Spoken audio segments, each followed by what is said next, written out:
কাঁচা আম ভর্তা কার না প্রিয়? আমার অনেক প্রিয়। আমি সবসময় এভাবে কাঁচা আম ভর্তা খেতে খুবই পছন্দ করি।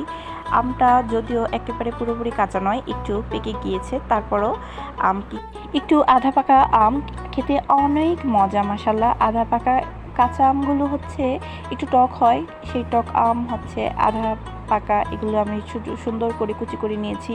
অনেক যত্ন করে কুচি করে নিয়েছি। আমি আসলে সচরাচর এভাবে কুচি করতে পারি না, একটু কষ্ট হয়, কিন্তু তারপরেও অনেক ভালো করে কুচি করেছি।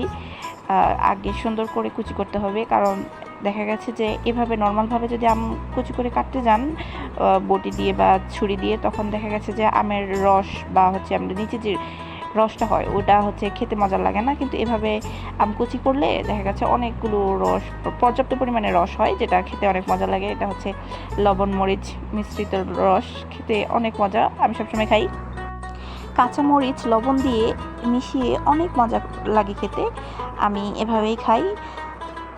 জীবনে অনেক উত্থান পতন সব কিছুই আছে। দেখা গেছে সব সময় নিজেকে হচ্ছে আঁকড়ে ধরে রাখতে হবে, নিজেকে বুঝতে হবে। সবাইকে বোঝার আগে নিজেকে যদি আমি বুঝতে পারি, দেখা গেছে যে আমার সামনে যেই সিচুয়েশনটাই আসুক আমরা সেই সিচুয়েশনটাই হ্যান্ডেল করতে পারবো। কিন্তু যদি আমরা নিজের উপর আত্মবিশ্বাসটা না থাকে, যদি আমরা মনে করি যে আমরা পারবো না, নিজের উপর কোনো আত্মবিশ্বাস নেই, পারবো না, এজন্য মানুষ দেখা গেছে যে সামনে যে সমস্যাটা হয় সেটা আমরা ঠিকমতো সলিউশন বের করতে পারি।